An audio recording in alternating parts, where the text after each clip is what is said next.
Good hooks do not just get attention, they create buy-in, and the buy-in is deeper than a click, right?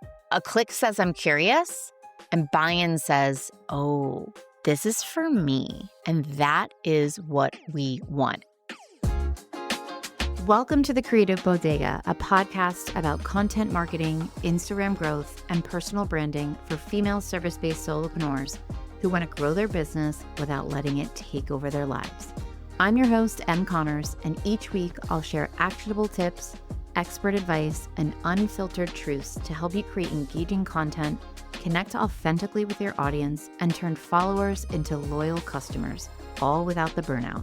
If you're ready to simplify your content creation, navigate the ever-changing trends, and build a business that works for you while staying sane in this crazy season of life, then you're in the right place.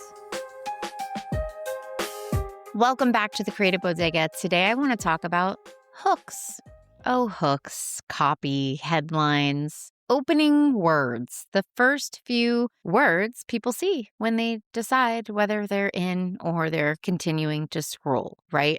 And I think that people are making hooks way more complicated than they need to be. And that includes me because I have said it a million times, words are very difficult for me.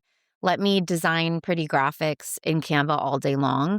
But then when it comes to creating a headline or a subject line or the name of a podcast title, I freeze and I overthink. Because the internet loves to act like there is some very magical formula for writing the perfect headline. Like if you just use the right curiosity gap and the right power word and the right amount of drama, suddenly your content's going to pop off and your audience is going to become like obsessed with you. But that's just not really what's happening. What's actually happening is that some hooks make people feel pulled in, and some hooks feel like content, right? Like manufactured content. Like, okay, cool. Another person's going to tell me what I'm doing wrong. And the difference is not always that one is technically written better. A lot of times the difference is, does this hook make me feel like I belong here? Or does it make me feel like I'm being talked at? And that is the conversation today, because good hooks do not just get attention. They create buy-in, and the buy-in is deeper than a click, right? A click says, I'm curious, and buy-in says, oh, this is for me. And that is what we want. And I have had to work so hard on words, you guys, because they do not come naturally to me. And whenever I talk about this in my community, people are like, oh, but like your hooks are so good. And I'm like, do you know how many times I went back and forth with like what to say there? And a lot of times I leave it up to my audience. I give my audience and my stories email subject lines that I'm considering. I give them 3, they vote. I give people in my audience podcast titles, 3, and I let them vote. I've even let them vote on headlines for carousels. I'm not kidding, because I get down to 2 or 3 and then I'm like, I don't know. Like, somebody just figure this out for me. And what's cool is there really is typically one winner, which I love. And then I'm like, great, y'all voted, and this is the one I went with. Thank you so much. But before we get into personal hooks and why they are working so well, I need to zoom out for a second. Your hook needs to match the goal of the post. And in my world, there are 4 main content goals.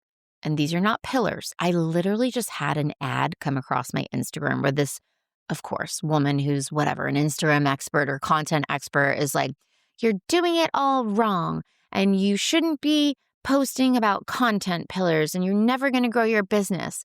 You know, you shouldn't be posting inspiration, teaching, whatever. And she starts, and I'm like, those are not content pillars. Those are like the goals of the post, right? Like your content pillars are the buckets of subjects that you talk about consistently that you want to be known for. Inspiring, teaching, thought leadership, all of that. Those are the goals of the post. So in my world, there are 4 content goals: connect, convert, teach, and thought leadership. I always remember this because it's CCTT. Connect, convert, teach, thought leadership. Those are the main goals of my posts. and I'm rotating through those every week. I am not going to show up and teach 5 days of the week. I'm also not going to show up and try and convert and sell people 5 days of the week. And I'm also not trying to connect in every post. I think a very healthy, well-rounded feed includes all four of those. Again, connect, convert, teach, thought leadership. And they're not content pillars. They're goals. And once you know the goal of your post, I think writing the hook gets a whole lot easier because you stop trying to make every post do the same exact thing. A teaching post does not need the same hook style as a conversion post. And a thought leadership post should not sound like a Canva tutorial. And a connection post should not sound like a checklist. You know what I mean? And this is where people get off track. They write one kind of headline over and over again, no matter what the goal is of the post. And then they wonder why everything starts to feel stale or flat, or they're not getting the engagement that they want because the job is different. And if I'm teaching something visual, like a Canva trick or a design fix or like a branding tip, I do not need to create a giant emotional moment in the headline, right? If the payoff is already very clear. So for example, 5 Canva templates all solopreneurs need. That post crushed it for me. It was so clear. I didn't have to think that hard. I just wanted to let them know what was, that it was clear, useful, and direct. And I used keywords in there, right? Canva is the platform, and solopreneurs is who I'm talking about. And they're going to ask themselves, these are the 5 that every solopreneur needs. Do I have them? And they're going to want to scroll to figure that out, right? But if I'm trying to connect, convert, or share a stronger point of view, that is where the headline needs to do more heavy lifting. So for me, teaching posts where the goal is to teach feel much easier. It's more of the thought leadership or connection headlines that require my brain to do a bit more work. So this is my spicy opinion. People are tired of being bossed around by content. They are tired of the stop doing this, or if you're doing this, you're doing it wrong, or you need to do this, or if you're still making this mistake. The advice is typically good, but the energy can feel really exhausting. Like, you know more than me. We get it. I'm doing everything wrong. I don't know what I'm doing. I don't like that type of vibe as a consumer. I don't know about you, but what is doing really well right now are hooks that feel more personal, more in progress or in process, more human, more like I'm right there with you, right? Not I'm the expert. I'm so far above you. I know more than you. Follow me. You know what I mean? It's people want to feel like they're figuring out something right alongside of you. You're not that far away from where they are. Therefore, it's not going to take that long for them to catch up to where you are. You know what I mean? They do not want to constantly feel like they're being scolded by somebody who apparently has all the answers and a flawless strategy, right? That energy is losing steam big time. And that's why personal hooks are working, not because it's suddenly all about you, but because personal hooks, when done really well, create proximity. They make you feel more approachable, more relatable, and way more trustworthy as an expert. They say, come sit with me for a second. Like, I want to teach you something, right? That took me a while to learn, or that I just realized a few weeks ago. And that type of energy is gold, and that is what is working. Now, I do want to be careful here because I don't want this episode to turn into, great, every post needs to start with a dramatic confession. No, that's not the lesson. And the lesson's also like not make everything about you, right? The lesson is use yourself as the doorway, not the pedestal. That is the line, because personal hooks work when your audience can still find themselves inside of them. They stop working when they become too vague, too insidery, too like look at me, or too detached from what the other person actually cares about. So yes, the hook can be about your story, your moment, your frustration, your realization, your opinion, but it still has to create access for the reader. They need to be able to think, oh my God, same. Or wait, I've totally felt that too. Or, okay, now I need to know more about this. Or, damn, I never thought about it like that. Right. And that is what makes the messaging in your headlines so magnetic and clear and relatable.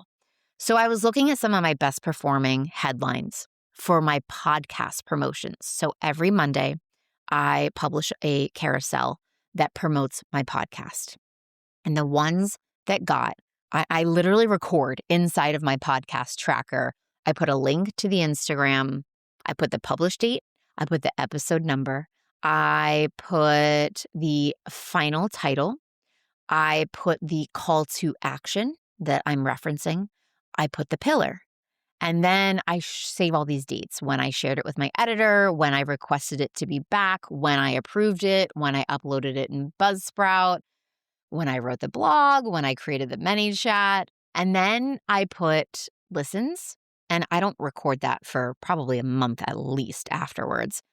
I link the Instagram promo, which is the carousel that is posted on social media. And then I put how many Instagram comments there were. And I just take a number. I'm not crazy. I'm not going to go and sit there and subtract my ManyChat responses from your comments. I just take the overall number of comments. That is enough for me to know what is working well, right? So I rounded up in preparation of this episode, my top 10 best performing. And by best performing, I mean it got the most comments that people wanted to hear more about whatever I was talking about. Okay. They wanted to listen to the podcast episode. And here's what the best ones were, the best, highest performing, most comments. I almost burned my business down to the ground, but I started a podcast instead. I've had so many posts perform so poorly for an account of my size, I've debated hiding my likes from you. I shit you not, I was more riddled with anxiety about starting an email list than I was about giving birth to my first child. I don't want to post here anymore. I lost my shit on one of my kids a few weeks ago to the point that I hurt my throat. And the minute he walked out the door, I felt horrible. I don't post on Instagram for fun, and neither should you. I unfollowed all the Instagram experts a few weeks ago, and what happened has me shook. She thought her Reel series idea was so stupid. 3 weeks later, she gained 147,000 followers and made $32,000. Now, those are personal. They're very personal. The only one that wasn't personal for me was the last one, and that was where I had a guest, a Coven member, on the podcast because she went insanely viral with a Reel series, and her results were incredible, and they still are incredible. But the rest are very personable. But they work not because they're polished with a sterile copywriter, kind of vibe to them, right? They sound spoken. They sound like something a human being like I would actually say. And they all have something in common. You know what that is? Tension. They don't start with the lesson. They start with the tension or the friction, whether it's fear, shame, resistance, like a mess, an opinion, a shift, like a wait, what moment. And that is what makes people lean in. They are tension-filled and curiosity driving. And yeah, they are personal, but they're not closed off.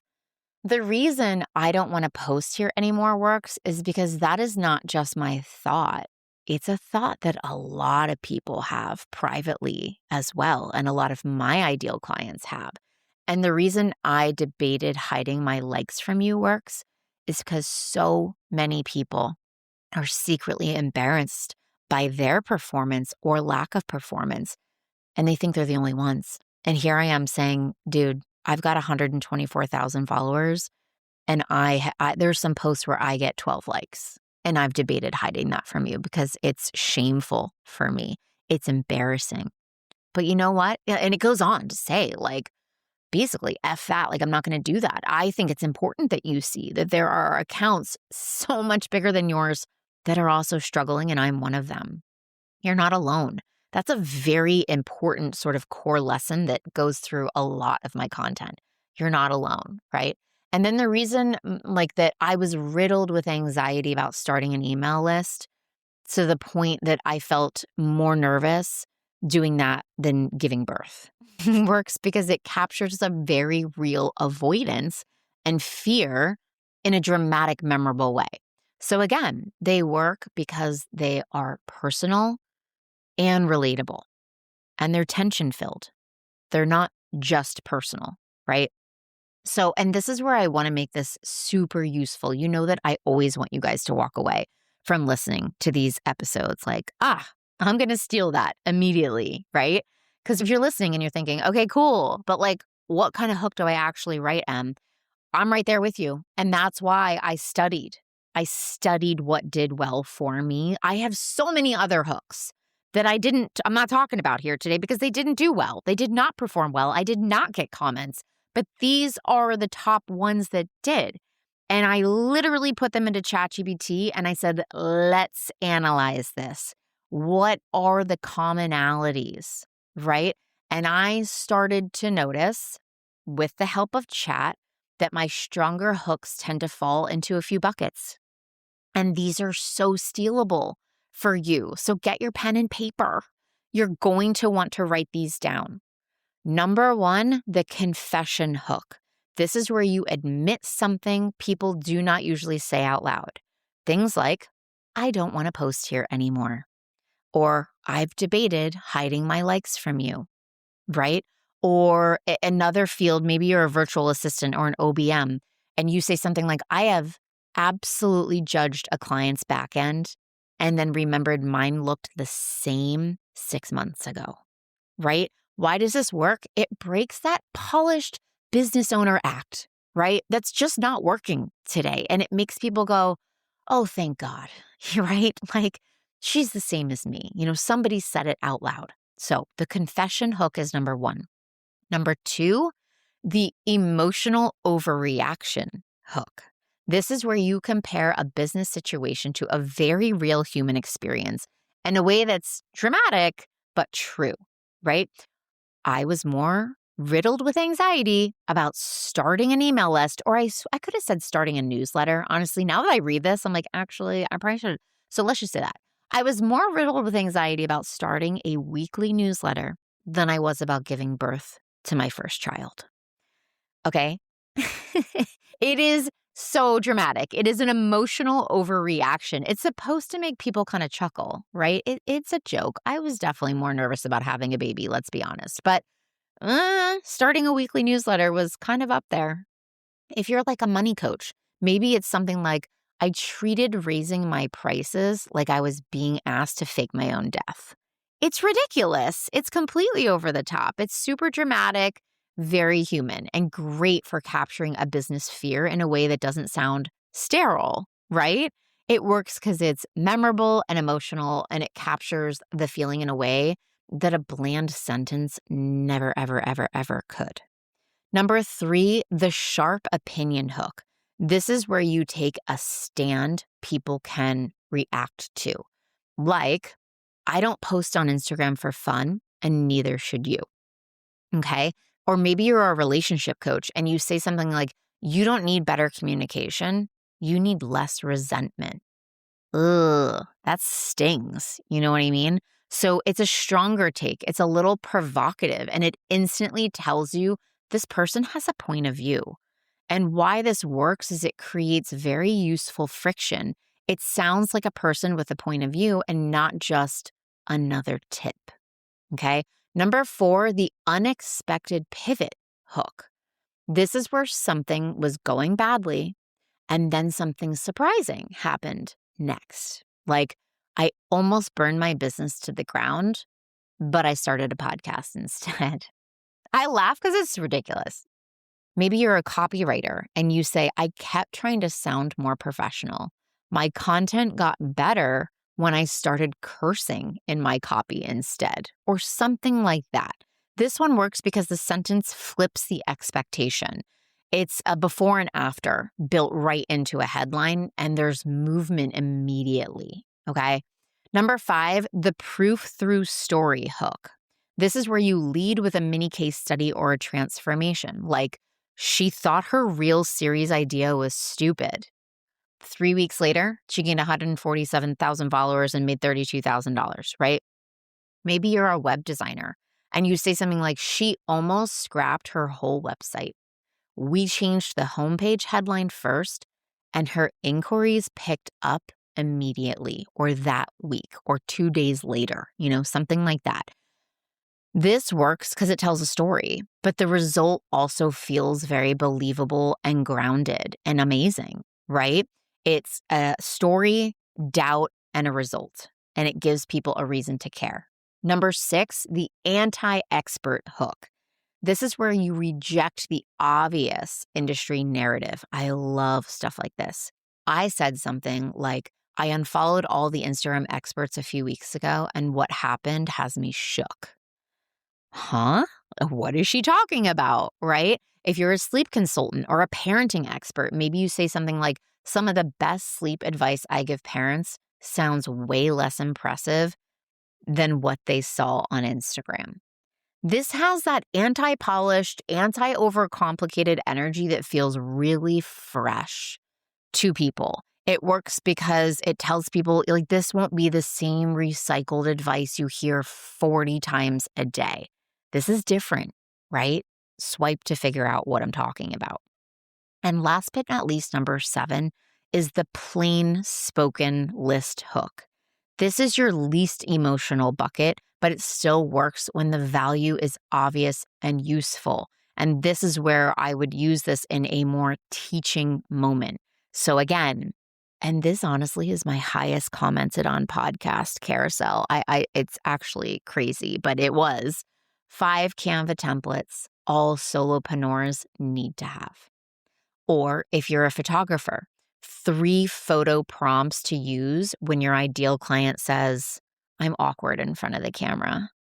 Why does this work? It is clear, useful, specific, and immediately actionable, especially for teaching content, right? You don't always need some emotional arc, right? So if you've been sitting there staring at a blank caption and wondering what kind of hook to write, start with one of these buckets.